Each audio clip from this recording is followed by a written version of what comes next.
दिल्ली में विधानसभा चुनाव आया तो उन्हें पता चला कि एम्स के बाहर लोगों की हालत कैसी है। सवाल है, आने वाले समय में उत्तर मिलेगा, लेकिन अभी तो उत्तर मुझे शांति प्रकाश जी से लेना है। भारतीय जनता पार्टी के शीर्ष नेता और देश के सम्माननीय प्रधानमंत्री नरेंद्र मोदी ने कितने भावुक तरीके से बुंदेलखंड एक्सप्रेस वे के उद्घाटन समारोह में कहा था कि फ्री बीज से सावधान रहिए, ये देश को बर्बाद कर देंगे, जो सत्ता में आने के लिए कुछ भी कर दे रहे हैं। 2-2.5 साल का वक्त बीता है शांति प्रकाश जी, पर दिल्ली में आपकी घोषणाएं आम आदमी पार्टी और कांग्रेस दोनों को पीछा छोड़ने के लिए बेकरार दिखाई दे रही है। और सरकार बनने पर कर देंगे इसे छोड़, आपके प्रत्याशी तो निजी स्तर पर ही उनके क्रियान्वयन के लिए अपने घरों में सब कुछ खोल दिए हैं। क्या कहते हैं शांति प्रकाश जी, दिल्ली चुनाव आपके लिए आपदा हो गया?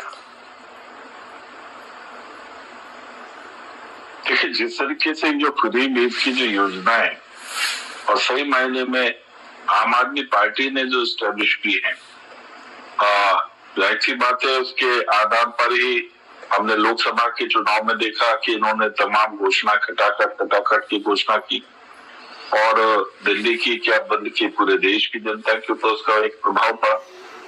वोट जो है वो इनके पक्ष में चला गया। इस कारण से जिस तरीके से घोषणा कर रहे हैं और वो घोषणाएं जो है मन मस्तिष्क पर जो है जनता के पड़ती है, उसकी घोषणाओं का प्रभाव पड़ता है और चुनाव को बदलने की स्थिति पैदा हो जाती है, वो हमने देखी है। तो मैं समझता हूँ कि इस वजह से हमें भी उसी पैटर्न पर चलना मजबूरी है।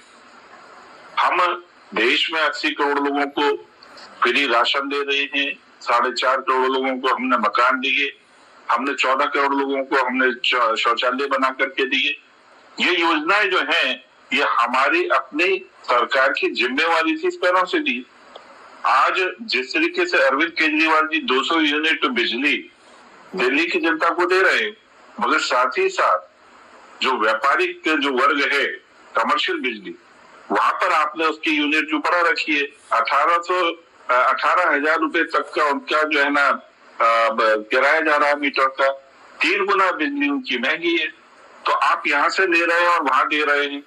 ठीक इसी तरीके से आपने फ्री बस का जो महिलाओं को दिया, ठीक है, बिल्कुल दिया जाना चाहिए, मगर फ्री बसेस को देने के बाद जो आप घाटे में आए, डीटीसी की तनख्वाह नहीं दे पा रहे, डीटीसी के स्टाफ की तनख्वाह नहीं दे पा रहे, बसेस नहीं है, क्योंकि ये 15 साल के लिए हमारे पास में कॉन्ट्रैक्ट आई हुई थी बसें।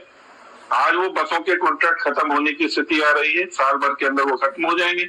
आपके पास में नई फ्लीट नहीं आई अभी तक, आने वाले टाइम में आप कहां से देंगे? या जो भी सरकार बनेगी उसके लिए सारी जिम्मेवारी आकर के पड़ जाएगी।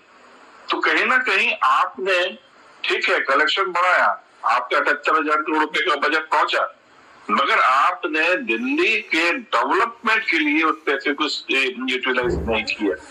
आप बसेस बढ़ाए, आप इलेक्ट्रिसिटी के लिए इस प्रकार के प्रावधान लाए जिससे कि कमर्शियल पर भी लोड ना पड़े।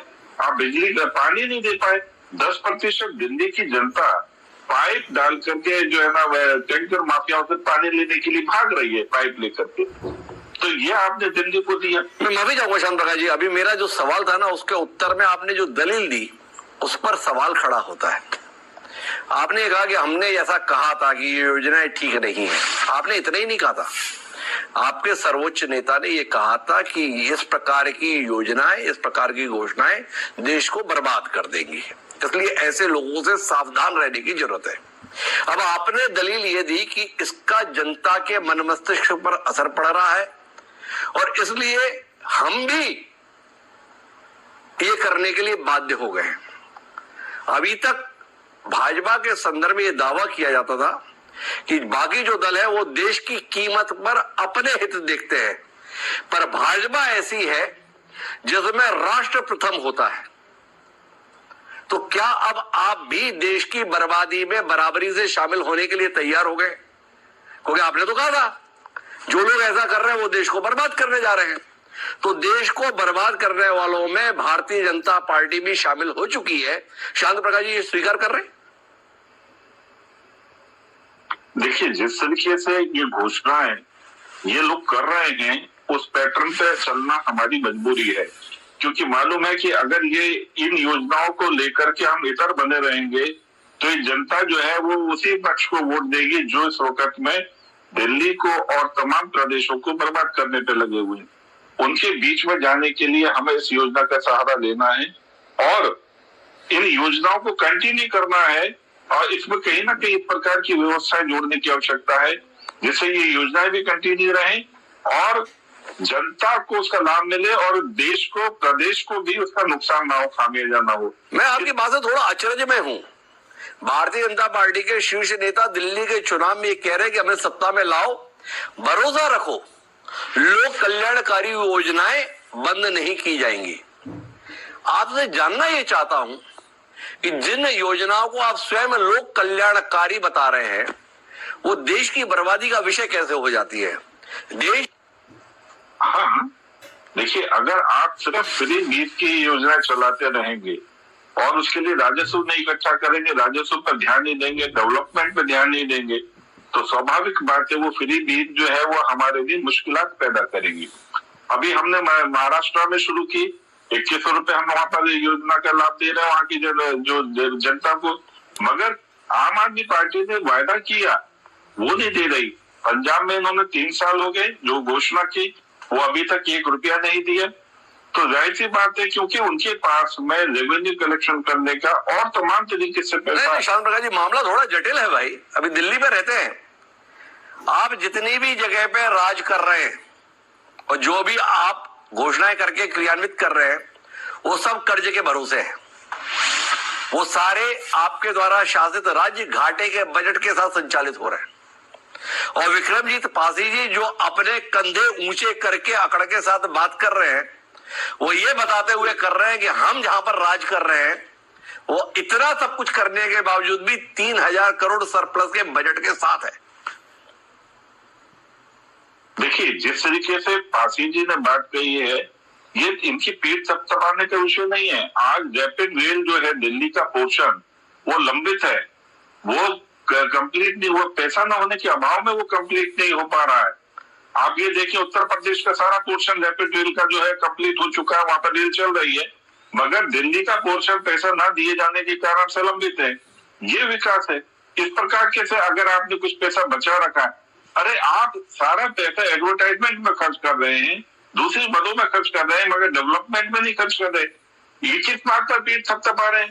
पाइप लेकर की जनता पानी लेने के लिए भाग रही है, उस पर आप दिल्ली की सड़कों में इंटरनल जो सड़कें हैं उनकी स्थिति देखें, किस तरीके से उन सड़कों का बेहाल हो रखा है, उसको उसके ऊपर ये पीठ थपथपाई शांत प्रकाश जी का सवाल है। लेकिन सबसे महत्वपूर्ण जो दलील शांत प्रकाश जी की वो ये है कि हमें भी इस रास्ते पर आना ही पड़ा क्योंकि आखिरकार हमें चुनाव में जीत हासिल करनी है।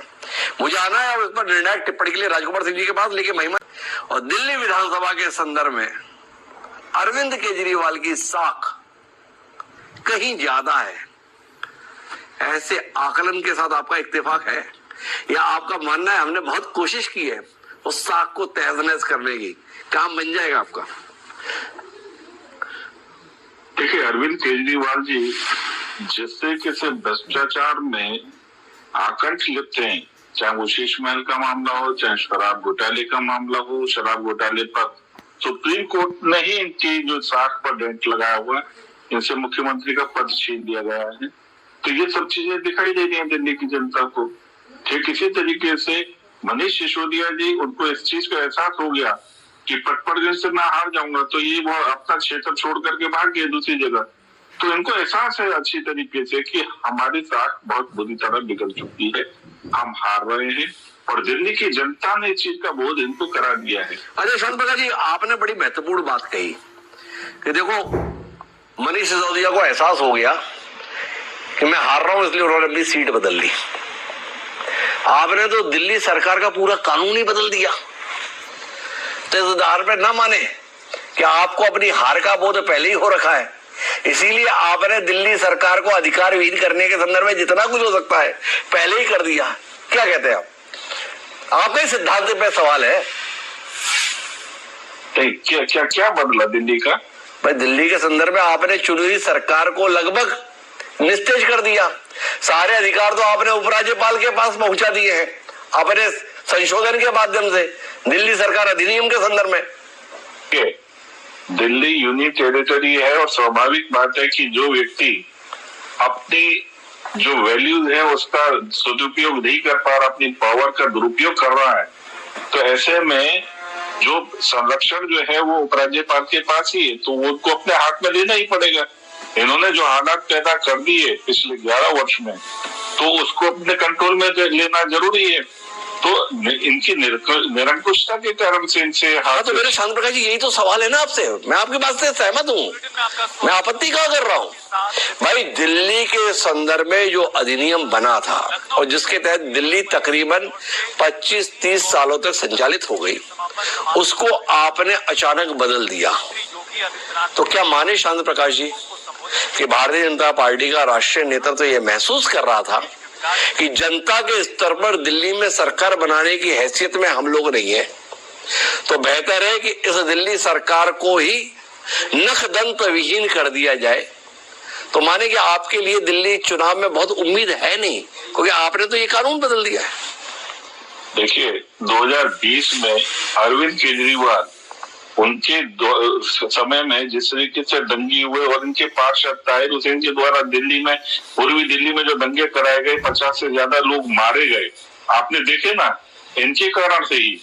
और जिस तरीके से इन्होंने हालात पैदा किए, ये खुद मुख्यमंत्री है और 26 जनवरी से एक दिन पहले ये जो है ना वोट क्लब पर लेटे हुए हैं, धरना दे रहे हैं, ये इनकी निरंकुशता नहीं दिखाई दी।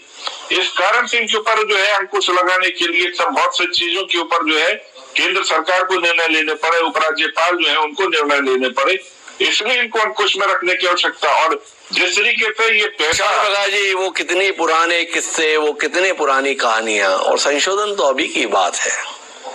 और दिल्ली में हुकूमत आपकी और अरविंद केजरीवाल दंगे करा गए और फिर भी अपने पद पर बने रह गए, तो ये तो आपके लिए बड़ी शर्मिंदगी की बात है। आपके मजबूत हाथों में देश सुरक्षित है, विश्वास के साथ लोग रहते हैं, और आप यहाँ पर